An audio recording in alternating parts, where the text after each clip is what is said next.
ગાંધીનગરથી જ્યાં માણસા એપીએમસીમાં કમોસમી વરસાદ બાદ લાખોનું નુકસાન પહોંચ્યું છે। ઘઉં, એરંડો, જીરું સહિતના પાકને મોટું નુકસાન પહોંચ્યું છે। જણસીઓ વરસાદના પાણીમાં તણાઈતી હોવાના દ્રશ્યો સામે આવ્યા હતા। ખેડૂતના ખેતરમાં પણ તારાજીના દ્રશ્યો છે। વરસાદના કારણે આજે એપીએમસીમાં હરાજી બંધ રાખવામાં આવી છે। કુદરતના કેર સામે ખેડૂતો અને વેપારીઓ લાચાર જોવા મળ્યા હતા। ગઈકાલે માણસામાં ભારે પવન સાથે ધોધમાર વરસાદ પડ્યો હતો। અણધારી આફત બની તૂટેલા વરસાદના પગલે માણસા એપીએમસીમાં વેચાણ માટે બહાર મૂકવામાં આવેલ પાક પલળી ગયો છે। અચાનક આવેલા કમોસમી વરસાદના કારણે ખેડૂતો અને વેપારીઓને ફરીવાર પાયમાલી વેઠવાનો વારો આવ્યો છે।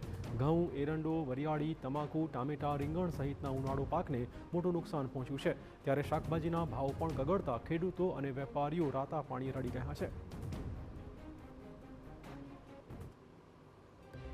हाल कोई भाव नहीं ते अमे जीवी सकीए। हाल 10 रुपये बजार में रवैया उच्चक और 50 रुपये जबलू वेचाय छे। एटले खेडूतोने पूरेपूरुं नुकसान छे। मोदी सरकारने जाण थाय के खेडूतो सामे थोड़ुं जोवे।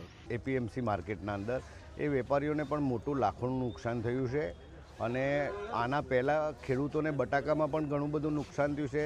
અત્યારે ઘઉંમાં પણ નુકસાન થયું છે અને તમાકુ તો બધાની ઉડી ગઈ છે વાવાઝોડાના કારણે।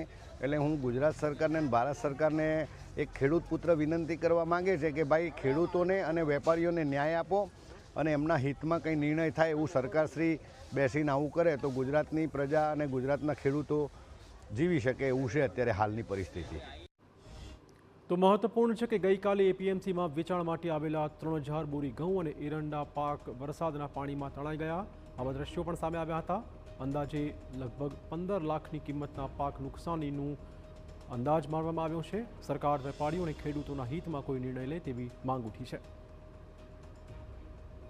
લગભગ 300 જેવા થેલા 15 લાખ જેવું નુકસાન થયું છે વેપારીઓને અને એ નુકસાન વેપારીઓને ઘણું મોટું કહેવાય અને એના માટે સરકારશ્રીમાં અમે વિનંતી કરીએ છીએ કે આપણા માધ્યમથી સરકારમાં રજૂઆત થાય અને વેપારીઓને કંઈ વળતર મળે એવી અમારી એપીએમસી ચેરમેન તરીકે મારી વિનંતી છે।